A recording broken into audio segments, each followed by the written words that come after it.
मुझे एक अवसर प्रदान कीजिए माँ, कि मैं वहाँ जाकर उस दुष्ट की मृत्यु का भेद जान सकूं। मैं वचन देता हूँ माँ, मैं सफल होकर ही लौटूंगा। अपना ध्यान रखना पुत्र।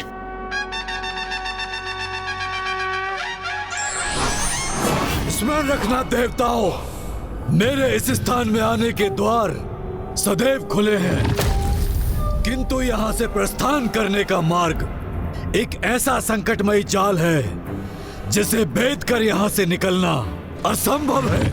यहाँ आना सरल है, किंतु जाना, और वो भी मेरी अनुमति के बिना, असंभव। आगंतुक जाता नहीं, चला जाता है, क्योंकि यहाँ दाहिनी ओर एक ऐसी ज्वाला है जो किसी को भी पल भर में भस्म कर देती है, और बाईं ओर एक ऐसी अग्नि है जो किसी को भी पिघलाकर राख कर देती है। यहाँ से बाहर निकलने का प्रयास करने पर यदि एक भी चूक हुई, प्राणलेवा संकट उत्पन्न होता है।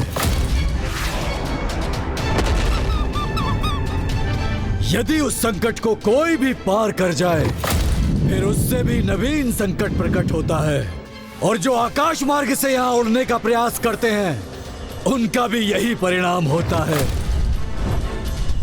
अग्नि की लपटें उठकर उन्हें भस्म कर देती हैं।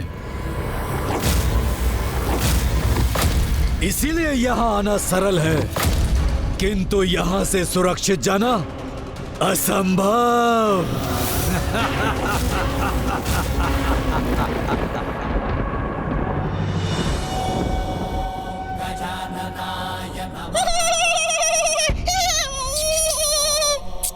आप तो आज बहुत प्रसन्न हो रहे हैं मूषक जी। हाँ प्रभु, क्योंकि आज हम बिना युद्ध किए अपनी समस्या का हल ढूंढने जा रहे हैं। किंतु यदि हम युद्ध करने के लिए विवश हो गए तो क्या प्रभु, आपको सुरक्षित रखने हेतु मुझे पुनः युद्ध भूमि में प्रवेश करना होगा।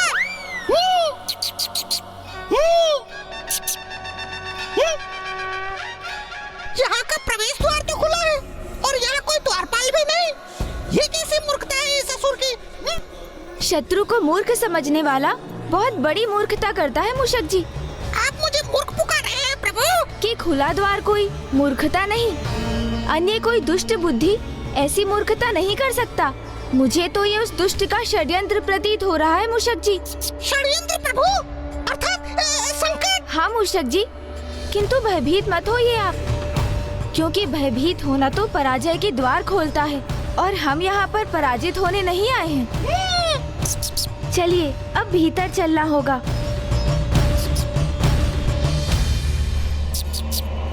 अब तुम्हारी रक्षा करने कोई भी आए, चाहे देवी आदि शक्ति या फिर उनकी अर्ध शक्ति, जो भी यहाँ आएगा प्रवेश करने के उपरांत लौट नहीं सकेगा।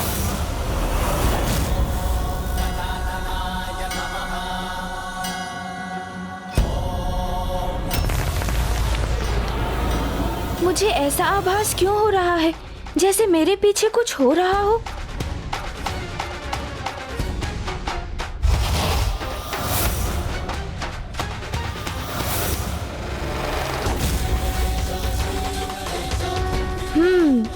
कदाचित ये मेरा भ्रम ही होगा।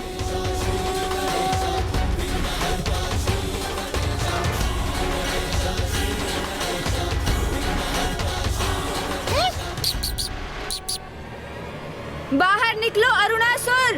मैं पार्वती नंदन श्री गणेश तुम्हें युद्ध के लिए चुनौती देता हूँ। आओ बाहर निकलो, युद्ध करो मुझसे।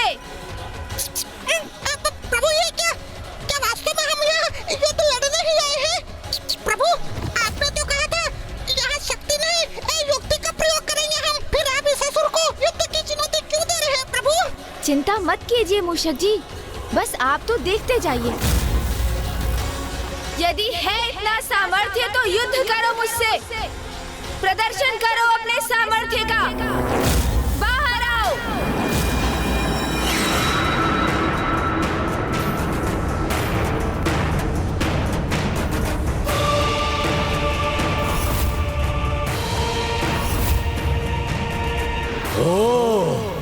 तो देवी स्वयं नहीं आई यहाँ, उसने अपने पुत्र को भेजा है।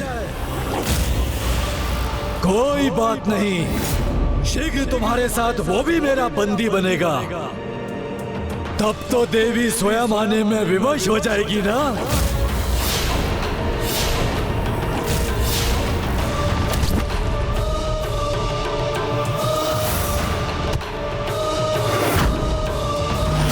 कहाँ छिपे बैठे हो? बाहर निकलो अरुणासुर! इतने ऊंचे स्वर में पुकारने का क्या लाभ? मुझसे युद्ध करोगे? इतना विश्वास है अपने सामर्थ्य पर तो स्वयं ये भीतर क्यों नहीं आ जाते? तो फिर तनिक प्रतीक्षा करो असुर, पार्वती नंदन गणेश स्वयं आ रहा है। चलिए प्रभु। ज्ञान ब्रह्म प्रकाशकः। मैं भी तो देखूं कौन है ये गणेश जिसने मुझे चुनौती देने का साहस किया। मोहासुरस्य शत्रुर्वै आहुवाहनगः स्मृतः। ॐ गजानन। यदि तुम विशाल हो तो मैं अति विशाल हूँ।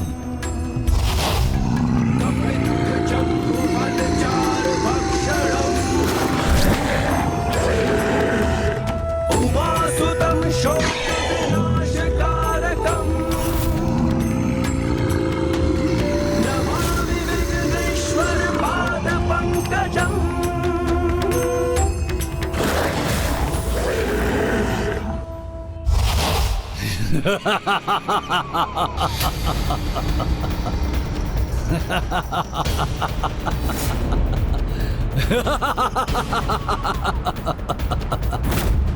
क्या सोचा था और क्या निकला? कहाँ मैंने महायोद्धा की कल्पना की थी और ये गजमुख बालक आ गया मेरे समक्ष। ये तो वही कहावत सिद्ध हो गई, खोदा पहाड़ और निकला चूहा। चूहा नहीं, मूषक। अर्थात मूषक जी का आगमन तो अभी शेष है। हाँ, वो तो मेरे वाहन है। प्रभु मैं आ गया प्रभु।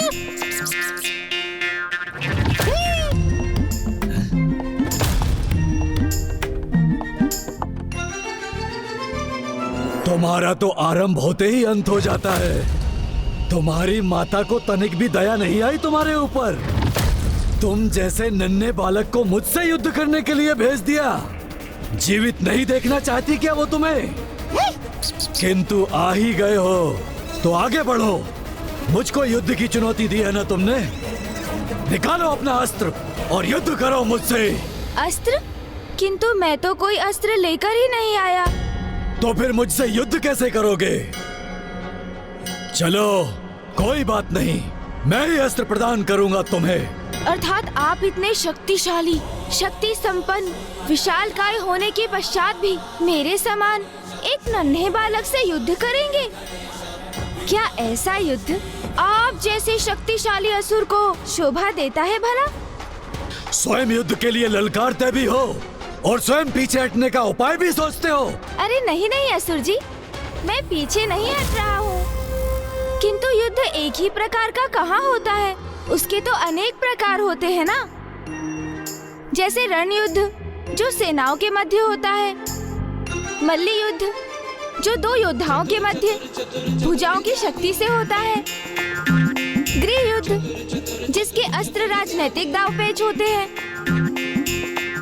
और फिर जीवन का युद्ध जो अनेकों संघर्षों से भरा होता है। ए तुच्छ बालक, मत करो अपने ज्ञान का बखान। ये बताओ मुझसे कौन सा युद्ध करना चाहते हो तुम? वाक युद्ध। ओह, तो प्रभु शक्ति से नहीं बुद्धि से युद्ध करने आए हैं। हाँ, वाक युद्ध जो बुद्धि और शब्दों से किया जाता है। वाक युद्ध? ये कहो ना, बाल क्रीड़ा करने आए हो यहाँ। अभी आपने ही तो कहा कि मैं मात्र एक बालक ही हूँ, तो मैं बालकों की ही तो क्रीड़ा करूँगा। किंतु मुझ जैसे महायोद्धा को बाल क्रीड़ा शोभा नहीं देती। ये क्रीड़ा नहीं करूँगा मैं। क्या महासुर जी आपको ये भय है कि वाक्य युद्ध में आप एक बालक से पराजित हो जाएंगे? कहीं ऐसा तो नहीं कि आप अल्प बुद्धि होने के साथ शब्दों के ज्ञान से भी वंचित हैं। मुझे अपनी कुशाग्र बुद्धि पर पूर्ण विश्वास है बालक। तो फिर वाक युद्ध से पीछे क्यों हट रहे हैं आप? आइए करते हैं ना वाक क्रीड़ा। तुच्छ बालक, यदि पराजित होने में इतनी ही रुचि है तुम्हें, तो आओ पूर्ण कर लो अपनी इच्छा। किंतु उसके पूर्व तुम्हें भी अपनी योग्यता सिद्ध करनी होगी, मुझे ढूंढकर। आपको ढूंढकर? किंतु आप तो मेरे समक्ष खड़े हैं ना महान असुर जी। सर्वप्रथम मुझे ढूंढकर तो दिखाओ और बताओ कहाँ हूँ मैं। वहाँ। नहीं बालक, मैं यहाँ हूँ। अब 2 ही अवसर शेष हैं तुम्हारे पास, बताओ कहाँ हूँ मैं।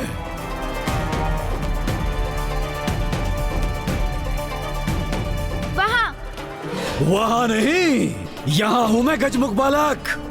चलो अब तुम्हारा ये अंतिम अवसर है, बताओ कहाँ हूँ मैं।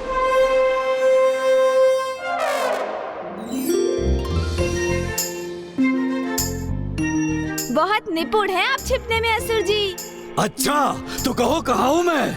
आप तो ठीक मेरी दाईं ओर। बिल्कुल नहीं। अरे मेरा उत्तर तो पूर्ण होने दीजिए आप।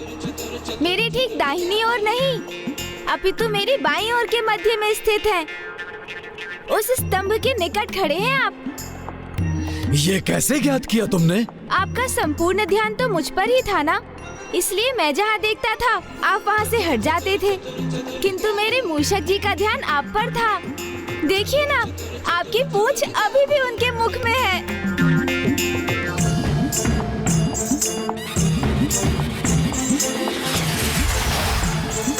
चतुर गणेशा।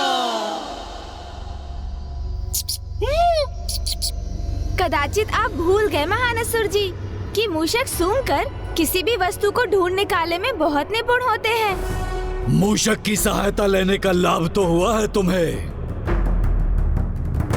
किंतु मैं अब तुम्हें तुम्हारी क्रीड़ा में पराजित करूंगा, और वो भी तुम्हारे तुच्छ देवताओं के समक्ष।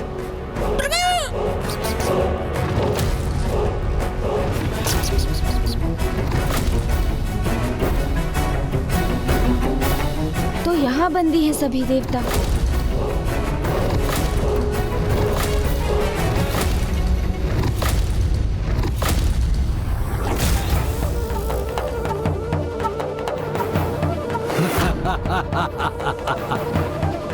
मुझे ज्ञात नहीं गणेश जी यहाँ क्यों पधारे। कहीं स्वयं को वो किसी संकट में न डालते। हाँ इंद्रदेव, इस असुर की मृत्यु का उपाय तो किसी को भी ज्ञात नहीं, इसीलिए सरल नहीं होगा इसे पराजित करना।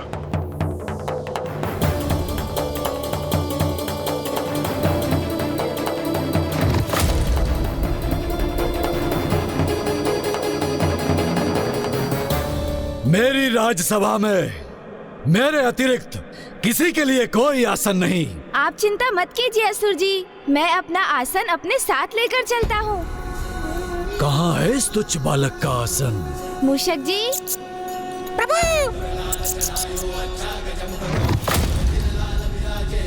विराजिए प्रभु।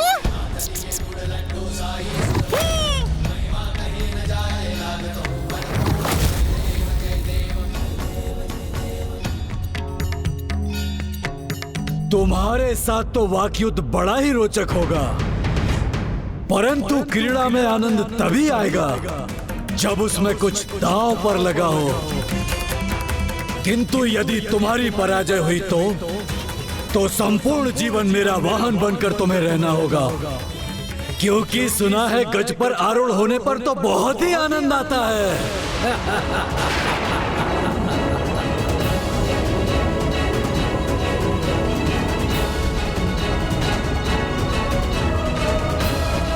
उचित है, स्वीकार है मुझे। किंतु यदि आप पराजित हुए तो आपको भी बिना संकोच किए मेरे एक प्रश्न का उत्तर देना होगा, और वो भी मात्र सत्य।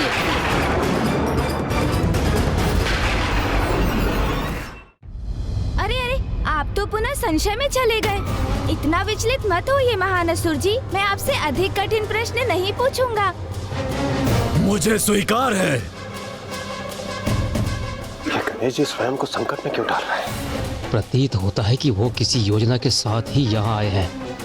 तो महान असुर जी, क्रीड़ा आरंभ करने के पूर्व हमें उसके नियम स्थापित करने होंगे। हम एक साथ एक दूसरे से 3-3 प्रश्न पूछेंगे, जिनका उत्तर हमें मात्र 3 क्षणों में ही देना होगा। और जो उत्तर नहीं दे सकेगा वो पराजय स्वीकार करेगा। उचित है, किंतु मेरा भी एक नियम है, प्रश्न रोचक होने चाहिए। तो ये प्रश्न किस विषय पर होंगे, उसका चुनाव आप ही क्यों नहीं कर लेते असुर जी? हाँ? क्रीड़ा तुम्हारी है तो तुम ही विचार करो। मैं क्यों व्यर्थ में अपनी बुद्धि को कष्ट दूं? तो अब मुझे इसके समक्ष एक ऐसा विषय रखना होगा जिससे कि मैं युक्ति लगाकर इससे उस प्रश्न का उत्तर प्राप्त कर सकूं जो मुझे ज्ञात करना है। तो ठीक है, ज्ञान शास्त्र। अरे ज्ञान का नाम सुनते ही मुझे निद्रा का आभास होता है। फिर दर्शन शास्त्र। मेरा तो इतना ही दर्शन शास्त्र है कि मैं ही दर्शन हूँ और मैं ही शास्त्र हूँ। शेष सभी तुच्छ है, इसमें तो कोई प्रश्न ही नहीं उठता। बल। ये कैसा विषय है, जो मेरे मुख से निकल गया वही न्याय है। तो ठीक है, फिर राजनीति। बल पूर्वक राज करना ही मेरी नीति है। जो मेरे सम्मुख खड़ा होता है उसे बल पूर्वक नष्ट करना ही मेरी राजनीति है। नहीं नहीं, इसमें भी कोई प्रश्न उत्तर का स्थान नहीं। प्रतीत होता है असुरों को तो एक ही शब्द भाता है, बल। हाँ, ये रुचिकर हो सकता है, क्योंकि वैसे भी शीघ्र ही सर्वस्त्र मेरे ही बल की चर्चा होगी। उचित है फिर असुर जी, हम वाक युद्ध की क्रीड़ा आरंभ करते हैं। अब मैं सर्वप्रथम आपसे 3 प्रश्न पूछूंगा और आप बिना रुके उन तीनों प्रश्नों का उत्तर देंगे। और फिर आप 3 प्रश्न पूछेंगे जिसका उत्तर मैं दूंगा। और हमारी ये क्रीड़ा इसी क्रम में आगे चलेगी जब तक कि कोई उत्तर देने में चूक नहीं करता। उचित है, उचित है। तो समय व्यर्थ मत करो और आरंभ करो अपनी क्रीड़ा।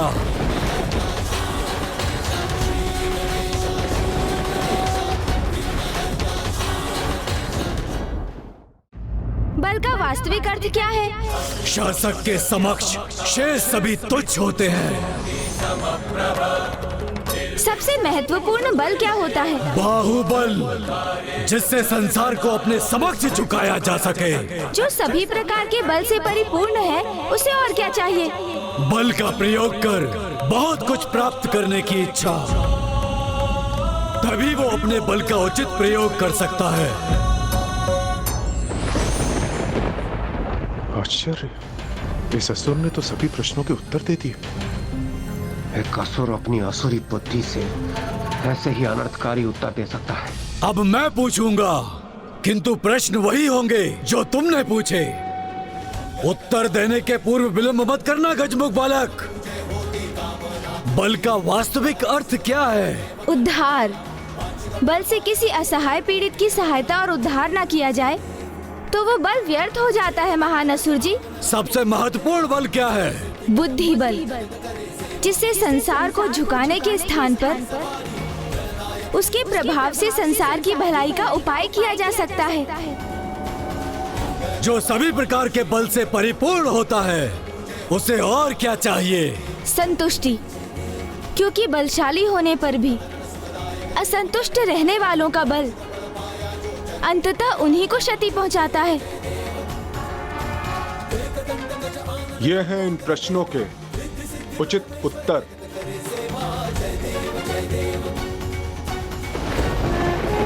अब पुनः आपको मेरे प्रश्नों के उत्तर देने होंगे, किंतु सचेत रहिएगा।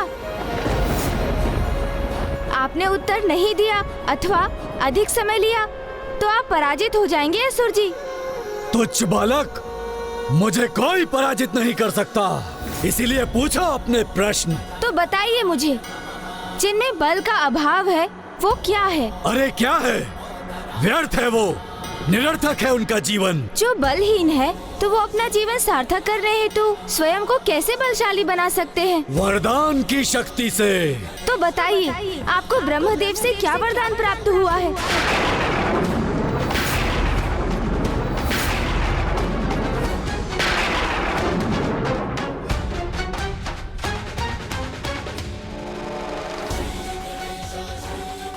तो अब मैं समझा, ये वाक युद्ध प्रथम पूज्य गणेश जी की एक युक्ति है। इस दुष्ट को उसके मुख से उसके ही वरदान अर्थात उसके वध का रहस्य ज्ञात करना चाहते हैं प्रथम पूज्य गणेश जी।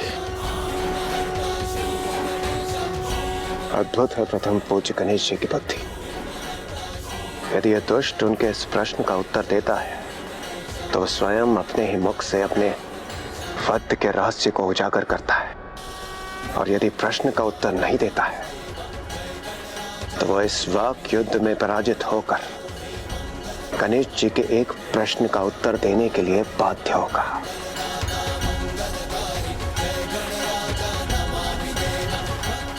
दोनों ही अवस्था में गणेश जी का यहाँ आने का प्रयोजन सिद्ध होगा, क्योंकि गणेश जी ने ऐसी ही अवस्था निर्धारित जो की है। गणेश जी की विलक्षण बुद्धि का सामना कहाँ कर पाएगा ये दुष्ट?